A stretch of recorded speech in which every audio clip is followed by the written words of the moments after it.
Esta es mi planta cebra.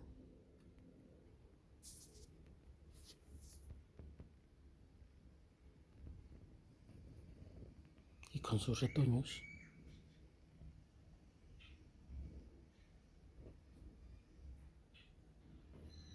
Pero hoy vamos a hablar de esta belleza.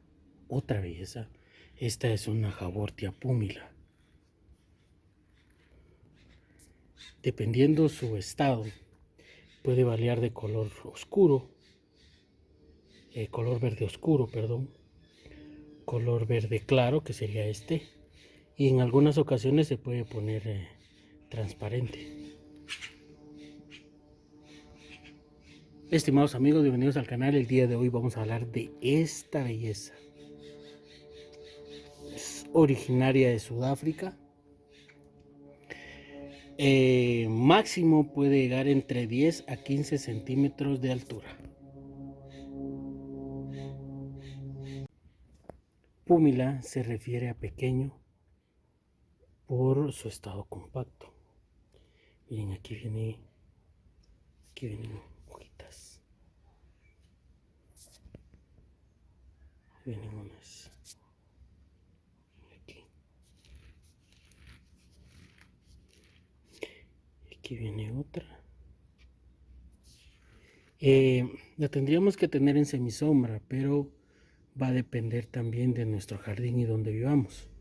Yo la tengo bajo mucha iluminación y se ha comportado muy bien, a excepción de estas puntas quemadas, pero no ha sido la gran cosa. Y como les muestro, ahí vienen las nuevas hojas.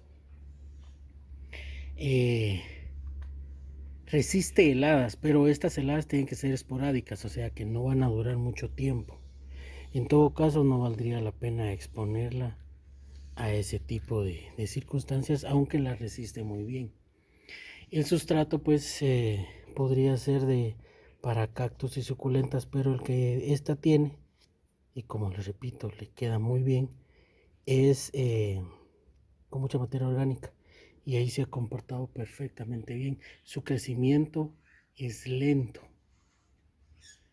entonces hay que tener mucha paciencia, aunque realmente es tan preciosa que vale la pena la espera.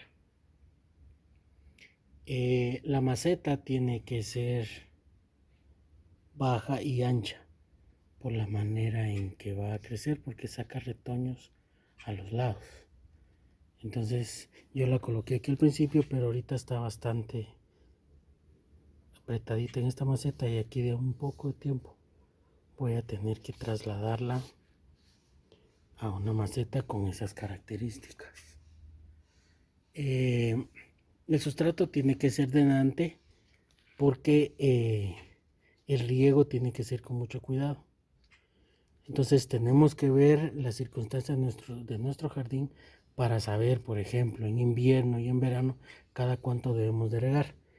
Pero yo riego cuando el sustrato está seco en su totalidad, para no tener problemas de pudrición, porque ese es uno de los mayores problemas que la afecta, ya que es muy resistente a las plagas. Pero si no tenemos cuidado con el riego, pues ese va a ser el factor en que puede ser que se nos marchite. Podríamos abonar una vez al mes en primavera, verano, pero eso pues va a depender de cada quien. Yo por el momento no la he abonado, y como está pequeña pues estoy en espera de, cómo se comporta, pero ahorita sin abono se ha comportado muy bien, entonces creo que por el momento no lo voy a hacer, aunque lo voy a hacer más adelante. Podemos tenerla dentro de casa y fuera, pero si la vamos a tener adentro, tenemos que tener cuidado con el riego y que reciba la iluminación correcta, porque si no, no nos va a crecer. Y como les digo, el crecimiento es bastante lento. Nos va a florecer a finales de invierno, y entraremos a primavera, verano. Entonces nos florece, y creo que las florecitas son de color blanca, blanquitas, pequeñas. Pero realmente no sé si se comparan a la belleza de la planta en sí. porque se va a florar y las florecitas, pero no sé. Igual así, aunque no florezca, es muy preciosa esta planta. Entonces, eso es todo con esta belleza, así que gracias por acompañarme. Que Dios Todopoderoso los bendiga, los cuide junto a sus familias. Y si Él lo permite, les traigo nuevo contenido más adelante, estimados amigos. Hasta luego.